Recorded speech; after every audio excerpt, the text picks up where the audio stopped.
Hi, welcome to Hasi Vlogs. ඉතින් අද මම ඔයගලන්ව එක්කන් යන්නේ අනුරාධපුරේ අපි ගිය ට්‍රිප් එක ගැන කියන්න. ඉතින් අපි හැම අවුරුද්දම අනුරාධපුරේ යනවා. අපි හැම අවුරුද්දම ඒප්‍රිල් මන්ත් එකට තමයි අනුරාධපුරේ යන්නේ. ඉතින් මේ අවුරුද්දේත් අපි ඒප්‍රිල් මන්ත් එකට අනුරාධපුරේ ගියා. අපි මේ පාර ගෙදරින් යනකොට පාන්දර 5:00 විතර ඇති. ඇත්තටම අපි ගිය පාර නම් අපේ කසින්ස්ලා ඔක්කොමත් එක්ක තමයි ගියේ. උනාට අපිට මේ පාර ඒක කරන්න බැරි වුණා. ඉතින් මේ පාර අපි ෆැමිලි කෑත් එක විතරයි ගියේ. අපි 4 දෙනා.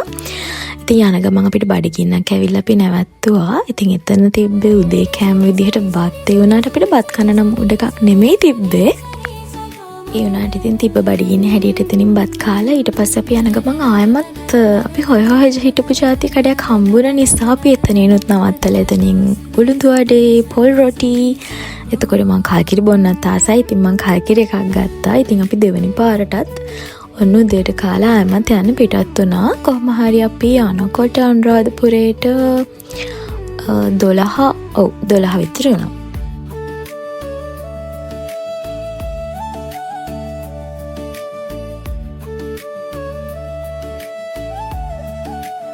බුක් කරපු හොටෙල් එකේ අපිට චෙකින් ටයිම් එක ඒගොල්ලෝ දීලා තිබ්බේ 2 PM කියලා. ඉතින් අපි 12 වෙද්දී ගිය නිසා අපිට පැය දෙකක්ම තියෙන නිසා අපි හිතුවා වෙස්සගිරියට යනවා කියලා. ඉතින් ඔතන වෙස්සගිරිය ඉස්සරහා තල් විකුණන්න තිබ්බා. ඉතින් මේ පැත්තේ ඉතින් තල් නැති නිසා අපි එතනින් තල් ගෙඩි දෙකකුත් අරගෙන කාලා එහෙම වෙස්සගිරියට යනවා කියලා හිතුවා. ඉතින් අපි ෆස්ට් ටයිම් තමයි වෙස්සගිරියට ගියේ. අපි මීට කලින් එතනට ගිහිල්ලා තිබ්බේ නැහැ. එතනදී අපිට කැමතින ටුවර් ගයිඩ් කෙනෙක්ව ගන්න පුළුවන්. ඉතින් අපිත් ගත්තා. එයා ඉන් ඩීටේල් අපිට හැම විස්තරයක්ම එතනදී ගයිඩ් කරලා කියලා දෙනවා.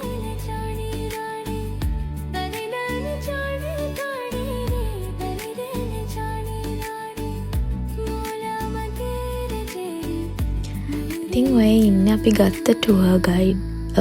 ඉතින් එයා අපිට හැම දෙයක්ම කියලා දෙනවා. වෙස්සගිරියේ තියෙන විශේෂත්වය, එතකොට මෙතන කොච්චර හිස්ටොරිකල් වැලියුස් තියෙනවද, එතනදී නම් මට මතක විදිහට එයා කියන්නේ ඉස්සර ඔය රජ කාලේ මූවීස් වලට, එතකොට රජ කාලේ ටෙලිඩ්‍රාමාස් ටෙලිකාස්ට් නේ රාවණා වගේ. ඉතින් ඒ වගේ දේවල් වලට මෙතන ලොකේෂන් එක විදිහට ඒගොල්ලෝ යූස් කරගෙන තියෙනවා කියලා තමයි උතනදී මට මතක විදිහට කියන්නේ. ඒත් එක්කම ඔය තැන අපිට පෙන්නලා එයා කියන්නේ ඉස්සර කාලේ විදේශගතව හිටපු කියන්නේ පිටරට භික්ෂුන් වහන්සේලා ලංකාවට වැඩම කරලා ඒගොල්ලෝ භාවනා යෝගියව වැඩ සිටි ස්ථාන විදිහට තමයි එයා එතනදී අපිට පෙන්නන්නේ.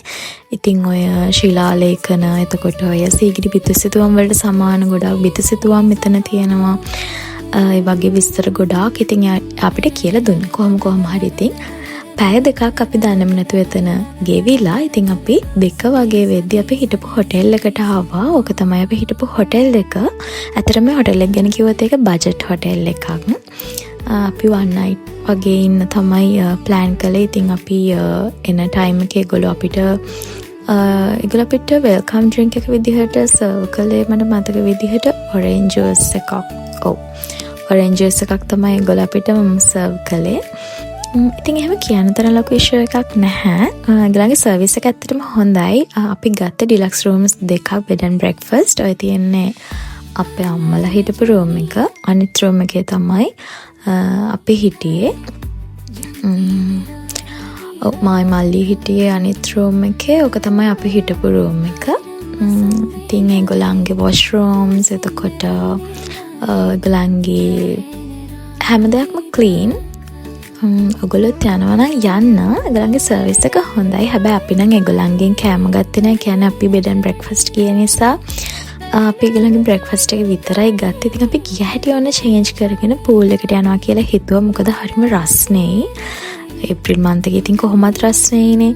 ඉතින් අනුරාධපුරේ කියන්නේ අනික කොහොමත් රස්න පළාතක්. ඉතින් අපි ගිය හැටියෙම පූල් එකට යනවා කියලා හිතුවා.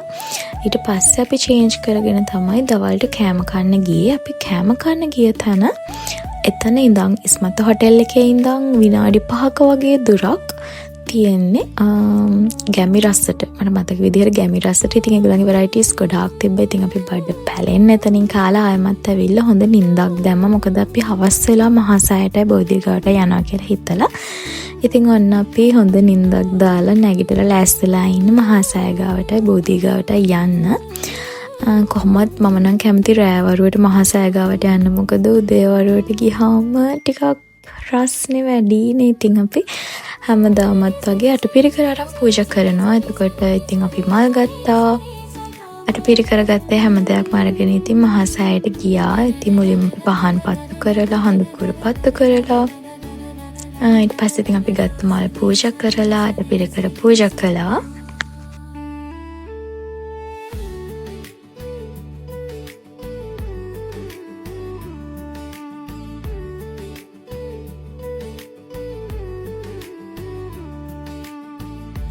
මහසෑය ගාවට ගියාම ආස හිතෙන්නේ පූජා කරලා තියෙන දේවල් දැක්කම මේ පෑන් වාදනය බලන්නකෝ හරිම ලස්සනයි. ඒත් එක්කම මම දැක්කා ලොකු අර වුඩ් ප්ලැට් එකකට වගේ ඖෂධ පූජාවක් කරලා තියෙනවා. බලන්නකෝ ඒ වගේ දේවල් දැක්කම නම් හරිම ආස හිතෙනවා.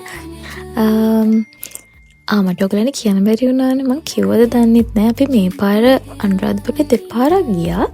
ඉතින් පළවෙනි පාර ගියහම මම දැක්කා පෑන් පූජා කරලා තියෙනවා. ඉතින් මම දෙවෙනි පාරදී හිතාගත්තා මමත් එහෙම කරනවා කියලා. පෑන් කියන්නේ පළතුරුෂ පූජාවක්.